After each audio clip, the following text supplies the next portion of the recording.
Sir तुम्ही शाळेमध्ये कसे दिसत होता? शाळेमध्ये मी एवढा भारी दिसायचो की मी दुसऱ्या मुलीकडे बघायला लागलो तर मॅडम म्हणायच्या तिकडे बघू नको माझ्याकडे बघ. तुमच्या वेळेची शाळा आणि आत्ताची शाळा यामध्ये फरक काय वाटतो?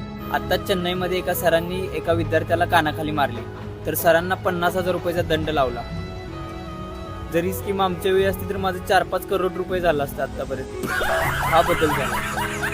शाळेमधील अशी कुठली गोष्ट आहे जी तुमच्या मित्रांना पण माहिती नाही आणि तुमच्या घरच्यांना पण माहिती नाही? मॅडम सामाईची परीक्षा होती, 100 मार्काचा पेपर होता. त्यात मला 5 मार्क पडले.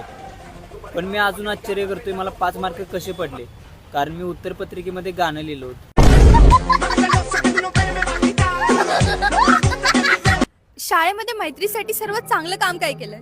मुलींना इम्प्रेस करण्यासाठी मुलींसमोर मित्राची कधी इज्जत नाही काढली. शाळेमध्ये